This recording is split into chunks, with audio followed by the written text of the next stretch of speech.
La noche en la que los niños esperan regalos, hay quienes encuentran la muerte. Mientras España dormía celebrando la llegada de los Reyes Magos, en una carretera oscura de Asturias, una joven subía a un coche sin saber que estaba entrando en su último viaje. No hubo testigos, no hubo despedidas, solo silencio, calviv y 34 años de preguntas sin respuesta.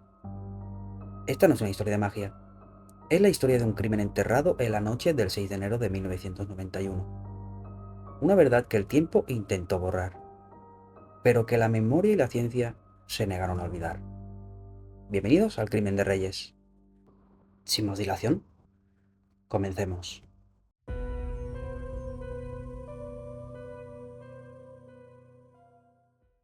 Enero de 1991. La noche se estira fría y silenciosa sobre Asturias. En el calendario, el 6 de enero, la festividad de los Reyes Magos. Un día de ilusión y celebraciones para millones de familias españolas. Pero en las sombras de la carretera que conecta Oviedo con Langreo, ese mismo día, la vida de una joven estaba a punto de truncarse para siempre. La llaman el Crimen de Reyes, un nombre que hiela la sangre porque el horror se mezcló con la festividad y porque quedó sin resolver durante más de 3 décadas. La protagonista de esta historia tenía 24 años, era vecina de Avilés y no era conocida por las autoridades en aquella noche fatídica. Aún así, su desaparición sería uno de los mayores misterios sin resolver de Asturias de los años 90. No se sabe con certeza a qué hora salió de la casa ese día ni qué camino pretendía tomar. Lo que sí se sabe es que bajo la fría oscuridad del 6 de enero de 1991 se encontró sola en la carretera, haciendo autostop en las afueras de Oviedo. Recordemos que en esas épocas era muy habitual hacer autostop en las carreteras. Esperó. El viento junto a su abrigo. Quizá miró las luces de los coches que pasaban. Y entonces uno de ellos se detuvo. El conductor era un hombre de la Felguera, vecino de la zona de Langreo, de oficio camionero. Ese mismo hombre, años después, sería identificado en los papeles de la policía como el autor del homicidio. Según su propia confesión ante la policía, cuando fue detenido, aquella noche él recogió a la joven en la carretera alrededor de las 3 de la madrugada, pero no como un acto de bondad, fue el principio de un forcejeo mortal. El hombre afirmó que ella intentó robarle, que sacó un arma blanca, que la situación se volvió agresiva, que en medio del miedo y la tensión, él la apuñaló. Pero la verdad nunca fue tan sencilla ni estaba tan clara. No hubo juicio público con detalles fehacientes de horas y cronologías escrupulosas, ni testigos fiables. Solo el relato del asesino confeso, sostenido por su propia versión y por las pocas pruebas materiales que sobrevivieron al paso del tiempo. Lo que sí está documentado es que el cuerpo, aún con signos de vida y ya sin ella, fue cerrado en el maletero del coche y trasladado hasta el pequeño pueblo de Barros, en el concejo de Langreo. Allí, con la noche extendida como un manto oscuro sobre sus cabezas, el asesino le contó lo ocurrido a su pareja. Ambos comprobaron que la joven había muerto desangrada en el maletero, y entonces tomaron una decisión aún más macabra: enterrar el cadáver en cal viva, esperanzados en que el cuerpo se descompusiera y borrara cualquier rastro de su presencia. El lugar elegido fue una caseta trasera en Barros. Durante 4 largos años, nadie supo de ese cuerpo enterrado bajo tierra y cal.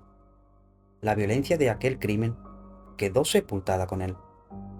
Fue en octubre de 1995 cuando la Policía Nacional, alertada tras la confesión de la pareja del asesino, desenterró los restos. Pero el daño ya estaba hecho. El avanzado estado de deterioro del cadáver impedía identificar a la víctima con las técnicas forenses de la época.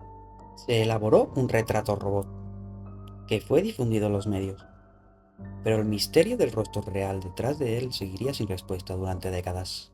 El homicidio fue investigado en su momento, y el responsable, el hombre que recogió a la joven aquella noche, fue detenido y juzgado en los años 90.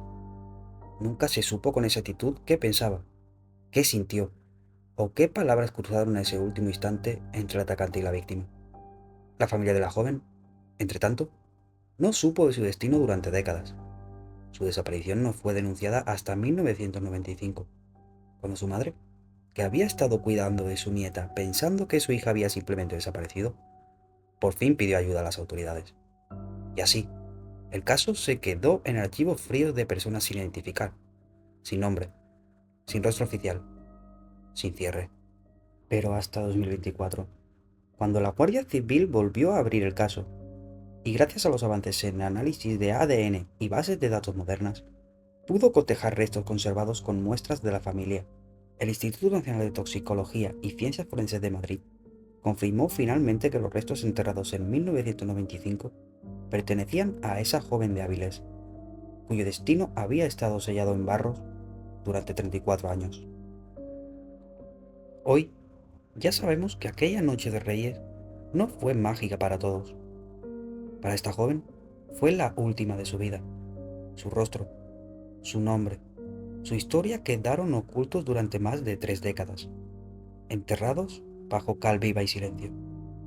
Pero el tiempo, la ciencia y la memoria, esa que nunca olvidó, terminaron por traer justicia, aunque tardía, para una vida arrebatada en la fría madrugada del 6 de enero de 1991. Y con esto, chicos, termina la historia de hoy. Espero que os haya gustado este especial Reyes. Yo me despido por hoy. Y recuerda que aquí narramos lo que otros prefieren olvidar. Sin más dilación, nos vemos en el próximo vídeo. Chao.